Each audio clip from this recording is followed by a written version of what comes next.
Hey, 42 here. There is a soulmate for everyone. Somewhere out there on our vast blue planet, there is a single person who is your perfect other half. It doesn't matter if you have the face of a sea cucumber and the personality of a cabbage. There is someone out there who will love you for who you are and fall into a lifetime of eternal, undying love. At least that is what Hollywood movies, poetry, and endless novels would have you believe, and what billions of people genuinely think. But what's the truth? What is the real science behind soulmate and love at first sight? Do soulmates actually exist? Is a soulmate as a social phenomenon actually possible? Let's find out once and for all, and whether your love interest is meant to be, or whether there's something more rational going on behind the scenes. What you're about to learn will change how you look at love forever. You have been warned. But first, a quick word about today's sponsor, Footmouse. Do you still play video games with your hands? Well, you're putting yourself at a huge disadvantage. Recently, I've been using Footmouse and fracking noobs left, right and centre. Don't believe me? Take a look for yourself at this innovative new product. Introducing a revolution in gaming. Footmouse, the first science-based gaming mouse made for feet. I've been using Footmouse since 2017, but not on land. There's a lot of controversy as to whether or not Footmouse should be termed illegal. It's just such a huge advantage, but it's still all about skill. Footmouse just raises the skill gap. Footmouse, get your foot in the game. And the best part about all this is that Footmouse is sponsored by Raid Shadow Legends.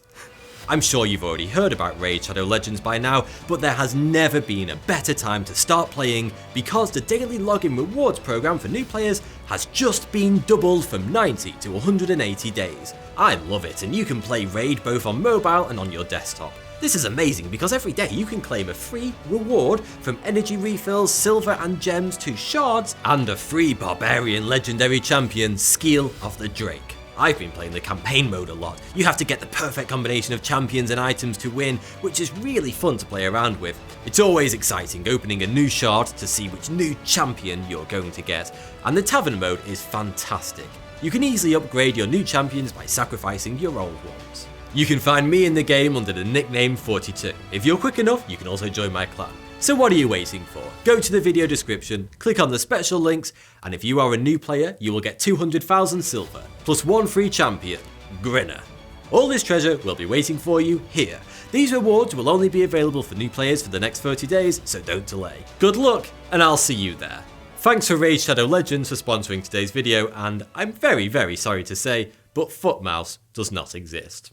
Okay, so before we discover whether soulmates actually exist and I reveal a secret formula for finding yours, let me ask you a question. What percentage of people do you think genuinely believe that soulmates exist? As in, there is one and only one perfect person out there for everyone. Take a wild guess. Is it 30%? 40%? 50% perhaps? Try 73%. That's right, researchers found that a staggering 73% of Americans believe in soulmates. That's higher than I would have thought, but what really shocked me is that a slightly higher percentage of men believe in soulmates than women. But did you know that whether or not you believe in soulmates affects how you will approach relationships and how lucky you will be in love?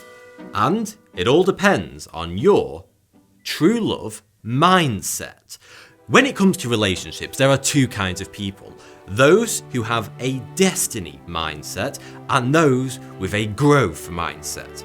A destiny mindset means you believe in the inherent power of the universe or perhaps a deity to bring you and your true love together. Essentially, you believe in soulmates.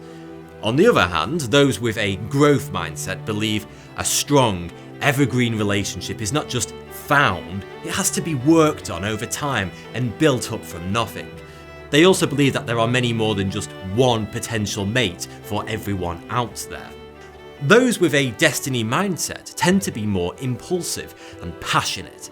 They fall into relationships easier, and when they do, the initial period is always fiery, intimate, and intense. But these relationships can fall apart just as easily.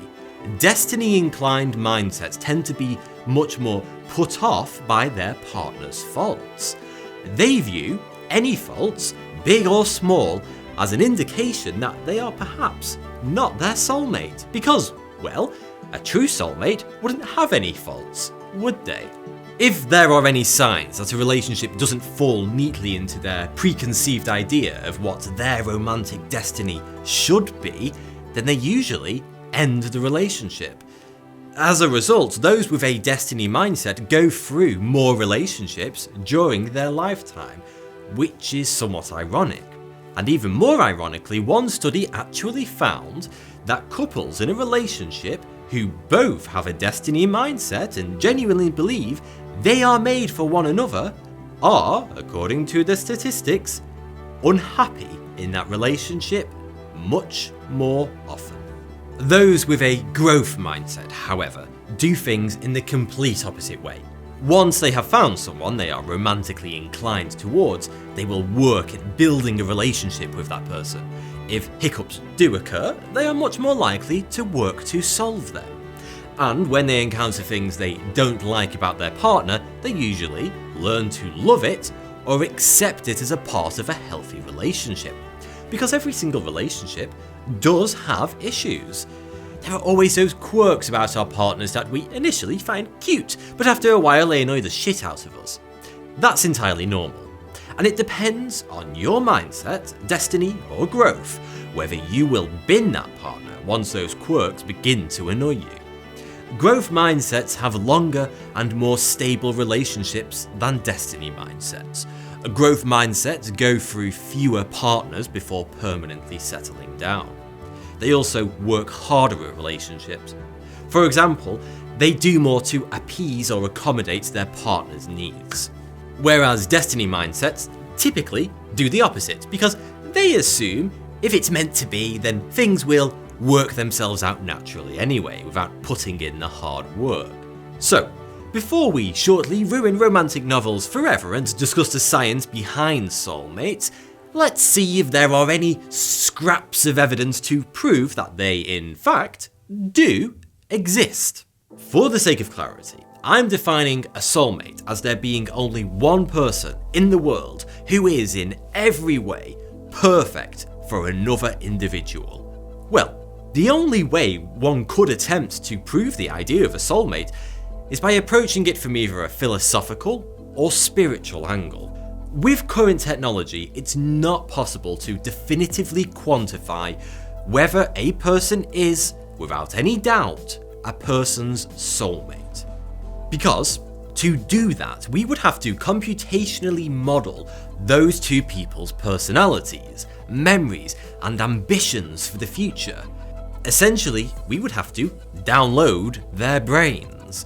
Then we would have to somehow create an algorithm that takes those two models and outputs a romantic suitability score, which would be exceedingly difficult because how one defines romantic suitability differs vastly based on opinions and cultures.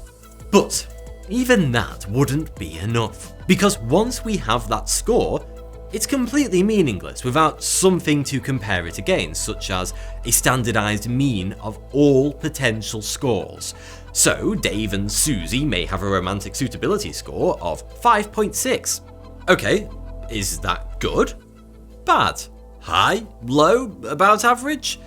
Since a person's soulmate could be anyone, we would have to create a computer model of every single person in the world. Or at least every person who is the test subject's preferred gender and within a reasonably similar age range. Then we would have to run our algorithm against every single one of those persons' brain models, which could easily be anywhere from 500 million to 2 billion people. Then we could compare the results, and whichever person has the highest suitability score with the initial test subject would be that person's one and only soulmate. Obviously, this is completely impossible today. Perhaps in 10 or so years, when we have the technology to easily create computer models from people's brains, and we have the unfathomably huge computational power required to store and process all of those models, such an experiment could become reality.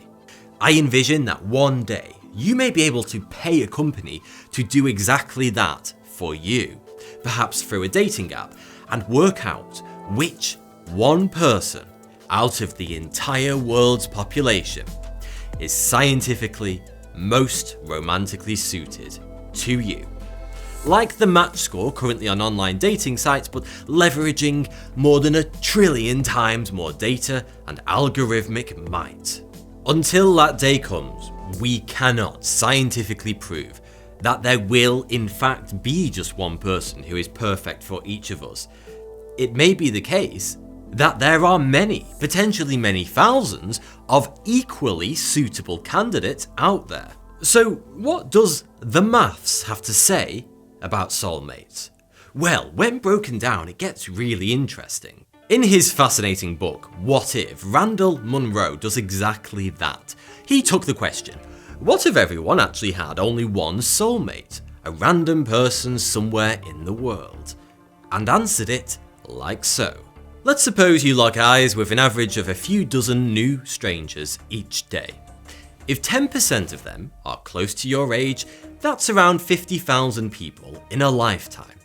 Given that you have 500 million potential soulmates, it means you'll only find true love in one lifetime out of 10,000.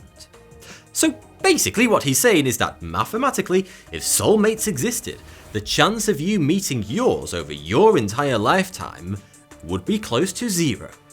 This means that if everyone were to agree to only procreate with their soulmate and settle for nothing less, the vast majority would be so unsuccessful in this endeavour that the human race would die out in only a couple of generations. So soulmates don't exist, obviously. Mathematically, they cannot. In fact, as a rough estimate, less than 0.01% of people in relationships who claim to have found their one true soulmate actually have. Sorry. But what if I told you there is a way you can actually find your soulmate in just a few months using a simple algorithm? Well, such an algorithm exists, and I'll tell you exactly how to use it shortly. But first, a quick but necessary segue on the mechanics of love. Usually, people attempt to find their soulmate in a linear way, which is incredibly inefficient. Typically, we go on dates until we find someone suitable enough for a long-term relationship, which usually breaks down after a few weeks or a few years. Get this, the average relationship is only 2 years and 9 months. After a few relationships, there may be a marriage, but only half of all marriages are until death do us part. This process can take decades before finding the one. Eventually, most people, after many duds and perhaps a failed marriage or two, do find that person they're happy enough to stay with for the remainder of their life. If you think you're already in that position, then congratulations. But are they actually your soulmate? I've talked about what love is in a previous video, but to put it succinctly, it's a neurochemical, memory-enhanced bond with another person formed after repeated exposure catalyzed by the release of hormones such as testosterone, estrogen, dopamine, norepinephrine, serotonin, oxytocin, and vasopressin. And you thought I couldn't do dirty talk. The thing is, this chemical bonding process can occur with potentially millions of people. Multiple but similar studies have shown how two strangers staring into one another's eyes for 4 minutes can make them both feel as though they're in love. There have even been some marriages off the back of such experiments. So, after your exhaustive dating, relationship and breakup cycle, how do you know the person that you eventually settle down with is the one? Well, you don't. It may sound cold, but the truth is, you could have, quite probably, and rather comfortably, settled down with at least thousands of other similar individuals. Sure, you're happy and you're in love, but how can you confidently say there is not someone else out there, or multiple people, who you'd have more in common with, feel more comfortable around, find more attractive, and argue with less over the long term? You can't. Or can you? Mathematicians have developed an algorithm to do exactly this. Find your soulmate, or at least very close to your ideal partner, in a fraction of the usual time. Like we talked about earlier, using current technology, there is no way to actually find your optimal partner out of every person alive. There are just too many variables and too many people out there. And realistically, most people can only date between 50 to 100 people in a single lifetime. But by using the following mathematical technique, you can come really close to it and find someone at least 99% of the way to your perfect soulmate in well under 100 dates. However, it's going to require you to be rather cold and not get sidetracked. It goes like so. First, you date 10 people who you find mildly attractive and fit your basic criteria for a spouse. After each date, you reject them, no matter how much you feel like they could be the one. You simply say, no thanks, and move on. Then, you rank all 10 dates. And then, you take the first person on that list, your number one most preferred date, and you simply remember them. Next, you keep going on more dates, and as soon as you go on a date with someone who outranks your number one from the first group of 10, that is your soulmate. At least that is the closest you can come to finding your soulmate in a single human lifetime, with limited resources and limited time to go on a limited number of dates. Mathematicians call this method optimal stopping theory, and it is mathematically proven to be the optimal way to find your best available partner with the least amount of effort or wasted time. So have fun out there, and I won't be held responsible for any ruined relationships as a result of watching this video. Thanks for watching, and don't forget to check out the sponsor, Raid Shadow Legends.